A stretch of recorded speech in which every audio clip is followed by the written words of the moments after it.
UP, TGT, PGT, NVS, KVS, Bihar शिक्षक भर्ती, English language से जुड़ी हुई अन्य प्रतियोगी परीक्षाओं के लिए वन वर्ड के जो आप लोगों को ये सेशन पढ़ाया जा रहा है, आज इसका जी पार्ट 4 है। ठीक है, इसके पहले मैं आप लोगों को पार्ट 1, पार्ट 2, पार्ट 3 पढ़ा चुका हूं। जिन भी प्रतियोगी साथियों ने ना पढ़ा हो उसे पढ़ सकते हैं। आइए बिना देर दार किए हुए हम लोग क्वेश्चन फर्स्ट को अटेम्प्ट करते हैं। देखिए, बताइए, ये एकदम सिलेक्टेड क्वेश्चन है जो कि कई प्रतियोगी परीक्षाओं में अब तक बन चुके हैं।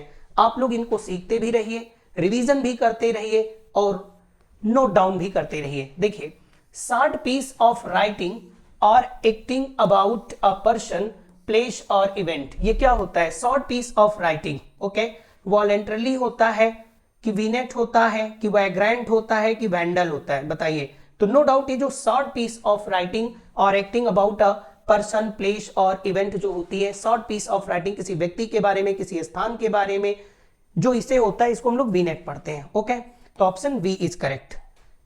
वेरी इंपॉर्टेंट क्वेश्चन आप कह सकते हैं। ये देखिए जी, a fear of arid places. देखिए, फोबिया का क्वेश्चन है, आप लोगों को बताया गया है। A fear of arid places, arid का मतलब होता है जो सूखे स्थान होते हैं, ठीक है ना, ड्राइनेस। ओके, तो जो सूखे स्थानों का जो एक मॉर्बिड फियर होता है, एबनॉर्मल फियर होता है, उस फोबिया को क्या कहते हैं? तो इसको हम लोग कहते हैं जीरोफोबिया। ओके, जाइलोफोबिया आप लोग बताइएगा, जीनोफोबिया भी आप लोगों को मालूम है, ये बताया जा चुका है आप लोगों को। ओके, जीरोफोबिया। आगे बढ़ते हैं हम लोग क्वेश्चन नंबर 3 की तरफ। देखिए, ज्यादा समय नहीं लेंगे, जो चीज पढ़ाया गया है उस पर ज्यादा टाइम आप लोगों का मैं नहीं लूंगा, ठीक है ना।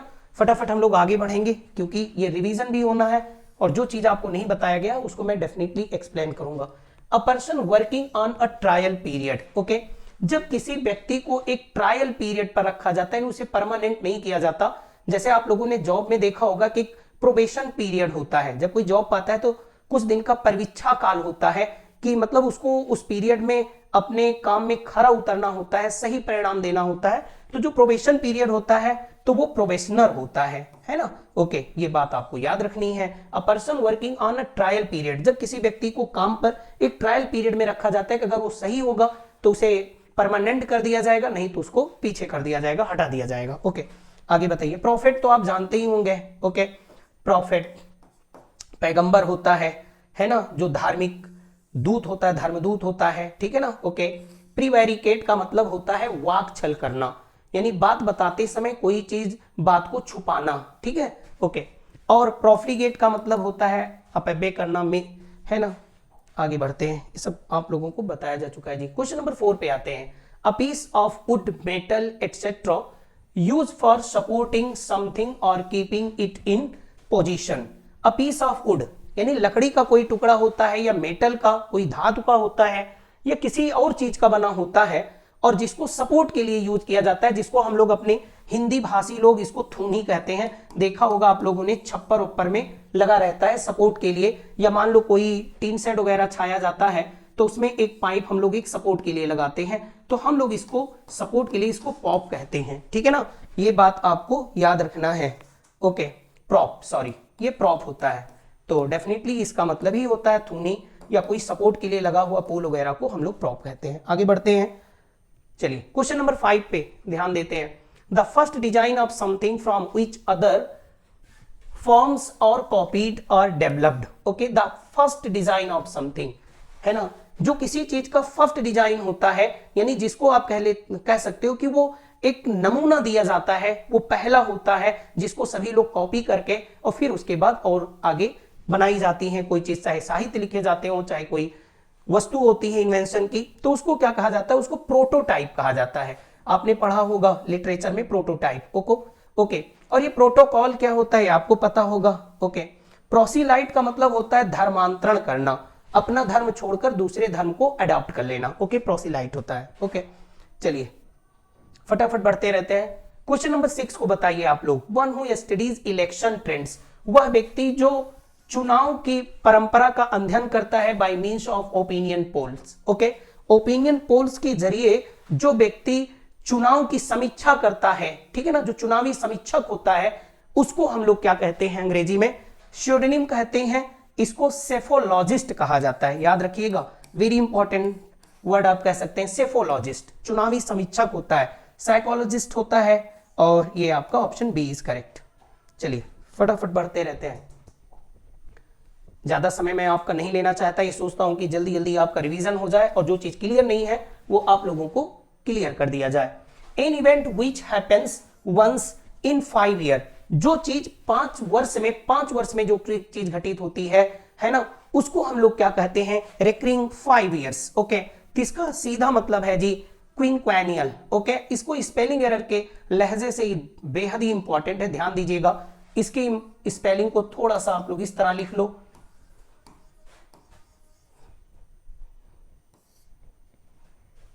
चलिए एक मिनट, ये इस तरह से आप लोगों को लिख लेना है। ओके, क्विंक्वेनियल इसका मतलब होता है 5 वर्ष में घटित होने वाला। ओके, क्वेस्ट तो इच्छा होती है। ओके, आगे बताते हैं। चलिए क्वेश्चन नंबर 8 को अटेम्प्ट करते हैं। Minimum people needed for a meeting. Okay, minimum people needed for a meeting, किसी सभा के लिए या कोई निर्णय लेने के लिए जो निम्नतम जो लोगों की संख्या होती है उसको क्या कहते हैं। जैसे मान लो कोई कमेटी है, कोई निर्णय पास करना है, कोई डिसीजन लेना है, तो ये कहा जाता है, आपने सुना होगा कि कोरम पूरा नहीं है। कोरम, तो कोरम शब्द से आप परिचित रहिए। कोरम होता है minimum people needed for a meeting और टेकिंग डिसीजन, जब कोई निर्णय लेना हो तो उसको कोरम कहा जाता है। आगे या समझ में आप लोगों को क्वेस, क्वेस का मतलब तो कैंसिल होता है, निरस्त कर देना होता है। ओके, आगे बढ़ते हैं। क्वेश्चन नंबर 9 को बताइए। A person who is good at telling stories, एक व्यक्ति जो कहानी कहने में बहुत अच्छा होता है, in an interesting and amusing way, वह व्यक्ति जो बहुत ही मनोरंजक तरीके से कहानी कहने वाला होता है, कहानी कहने में कहानी बताने में वो प्रवीण होता है ना, उसको हम लोग क्या कहते हैं, रेडिकल। रेडिकल तो कट्टर होता है। रैंसम, रैंसम का मतलब फिरौती होता है जी। फिरौती नाम सुने होंगे ना, जब कोई अपहरणकर्ता किसी व्यक्ति को किडनैप कर लेता है, कोई किडनैपर, तो वो फिरौती की मांग करता है, यानी रैंसम मांगता है। ओके, फिरौती कहा जाता है।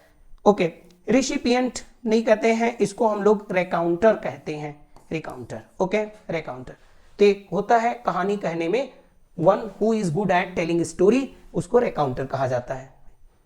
ये सब ध्यान देके रखिए। इसी तरह से आप लोग लगातार ब्रशअप करते रहिए और नई चीजें सीखते रहिए। 2 काम करना है एग्जाम तक, नई नई चीजों को सीखते रहिए और सीखी हुई चीज को दोहराते रहिए। राइट, रिवीजन बहुत जरूरी होता है जी। A possible result of an action, है ना, कोई पॉसिबल जो रिजल्ट होता है किसी एक्शन का, उसको क्या कहते हैं, रेफरेंडम नहीं जी, रेफरेंडम नहीं कहते, रैम्बलिंग भी नहीं कहते, रेसिप्रोकल भी नहीं कहते, रैमिफिकेशन कहते हैं। ओके, आगे बढ़ते हैं क्वेश्चन नंबर 11 की तरफ। Dress with medals ribbons worn at official ceremony, किसी आधिकारिक सेरेमनी पर जब कोई व्यक्ति अपने ड्रेस में मेडल लगाता है, रिबन बांधता है, इसको क्या कहा जाता है जी। ओके, रिजिसाइड नहीं, रिजिसाइड का मतलब होता है राजा की हत्या। ओके, और रेलिक, रेलिक का मतलब तो अवशेष होता है, ठीक है ना। ओके, किसी अवशेष होता है, खासकर जो किसी मरे हुए व्यक्तियों की जो वस्तु होती है या कोई चीज, उसको सुरक्षित रखा जाता है ताकि उसकी स्मृति को जिंदा रखा जा सके, तो रेलिक होता है। रिलैप्स नहीं होगा, ये डेफिनेटली आंसर आपका ऑप्शन बी इज करेक्ट, रिगैलिया होता है। आगे बढ़ाते हैं क्वेश्चन नंबर 12 की तरफ आइए। अ डिसीज्ड हॉली पर्सन्स रिमेन्स, ओके, और बिलोंगिंग केप्ट फॉर रेवरेंस, अभी मैंने आपको बताया। अ डिसीज का मतलब मरे हुए व्यक्ति की जो हॉली पर्सन्स या किसी हॉली पर्सन हो, और रिमेन्स जो अवशेष है या बिलोंगिंग्स उसके समान है, केप्ट फॉर रेवरेंस जो श्रद्धा के लिए रखे जाते हैं ताकि लोग उसे याद कर सके, है ना, तो रेलिक होते हैं, रिंडेशन होते हैं, रिमांड होते हैं, रेप्लिका, रेप्लिका नहीं होता जी। रेप्लिका का मतलब होता है एग्जैक्ट कॉपी ऑफ समथिंग, जिसको हम लोग हिंदी में कह सकते हैं हूबहू नकल, एकदम exact copy of something. Okay, facsimile भी हम लोग इसे बोलते हैं, फैक्सिमली। ओके, तो ये आपका रेलिक ही होगा। अभी आपको क्वेश्चन नंबर 11 में भी बताया था मैंने इसके बारे में आपको। क्वेश्चन नंबर 13 पे आइए। The firing of many guns at same time to mark an occasion, okay, किसी अकेजन पे जब हम फायरिंग करते हैं तो स्कैंट होता है, सटायर होता है, सागा होता है कि साल्वो होता है, तो ये शाल्वो होता है। ओके, आगे बढ़ते हैं क्वेश्चन नंबर 14 पे आइए। Question number 14, the clandestine, clandestine का मतलब क्या होता है जी, इसको पकड़िए आप लोग। क्लैंडस्टाइन का मतलब जो होता है कोवर्ट होता है। कोवर्ट क्या होता है, हिडन होता है। और जो चीज हिडन होती है वो लेटेंट भी होती है। ये सब शब्दावली आप लोगों को पढ़ा चुके हैं। लेटेंट होता है, हिडन होता है, कोवर्ट होता है, क्लैंडस्टाइन होता है, यानी कि छिपा हुआ होता है। कोई चीज छिपा हुआ हो जो व्यक्त ना हो। ओके, द क्लैंडस्टाइन कॉपीइंग और distribution of literature band by the state. Okay, जब कोई प्रतिबंधित साहित्य की कॉपी करना और उसका वितरण करना, तो इसको हम लोग क्या कहते हैं जी। ओके, इसको हम लोग सैमरिटन कहते हैं कि सैंक्टिटी कहते हैं, समाजिडेट। ये वाला option C is correct. Okay, चलिए आगे बढ़ते हैं। Question number 15, marked by care and persistent effort. Okay, इसको हम लोग क्या कहते हैं, इसको हम लोग जी शेड्यूलस कहते हैं। शेड्यूलस कहते हैं, marked by care and persistent effort, है ना। जो व्यक्ति परसिस्टेंट एफर्ट डालता है और बहुत ध्यान से कोई काम को करता है, उसको शेड्यूलस कहा जाता है। ओके, सार्केज्म तो ये तो आपकी जी टीका टिप्पणी होगी, सटायर हो गया। ओके, सिडेटिव, सिडेटिव का मतलब होता है जो सुस्ती या नींद ला देने वाला हो, सिडेटिव होता है। ओके, आगे बढ़ते हैं। क्वेश्चन नंबर 16 पे आइए आप लोग, बताइए। टू रिमूव और travel back and forth, to move और ट्रेवल बैक, चलना और वापस आ जाना, वापस, एंड फोर्थ फ्रीक्वेंटली, यानी जब कोई ट्रेन या कोई बस एक निश्चित या विमान भी कह लो, निश्चित स्थान से चलती है और उस स्थान को जाती है और फिर वहां से आती, फिर वहां जाती, फिर जाती, फिर आती है, यानी नियमित रूप से चलने वाली जो बस या ट्रेन की जो सर्विस होती, सेवा होती है, उसको आप लोग शटल कहते हो। ठीक है ना। ओके, जैसे मैंने कहा कि दिल्ली से लखनऊ के लिए शटल की डिमांड की गई। शटल की डिमांड की गई कि एक नियमित ट्रेन चलाई जाए, को दिल्ली से चले लखनऊ आए, फिर लखनऊ से वापस दिल्ली चीन के बीच में वो चलती रहती, एक शटल होती है। ओके, बाकी तो आप जानते होंगे ये मछलियों का समूह है और इसलिए ये दोपहर में आराम करने का समय होता है, सिसेटा। ओके, चलिए आगे बढ़ते हैं, बताएंगे जब ये सब शब्द आएंगे आप लोगों को।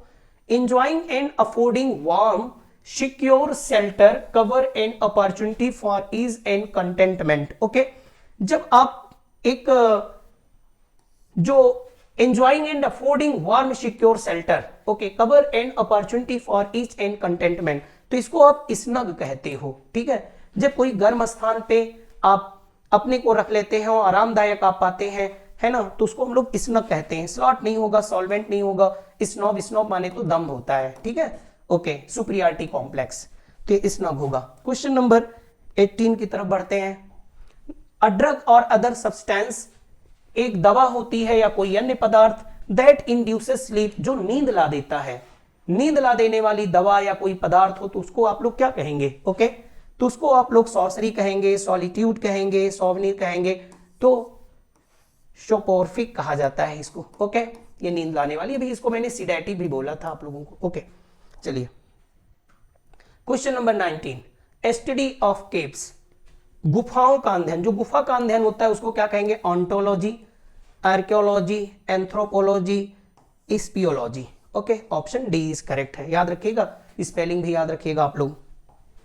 चलिए question number 20, a government by the military class, very important question, government by the military class. कल अभी मैंने आप लोगों को झुंटा एक शब्द बताया था। ओके, पार्ट 2 या पार्ट 1 में बताया गया था, ये सब आप ध्यान रखिए, वेरी इंपॉर्टेंट वर्ड है जो कई बार अब तक बन चुके हैं जी। ओके, बताइए इसमें क्या होगा, इसमें आपका जो है ये ऑप्शन सी इज करेक्ट, स्ट्रैटोक्रेसी होता है।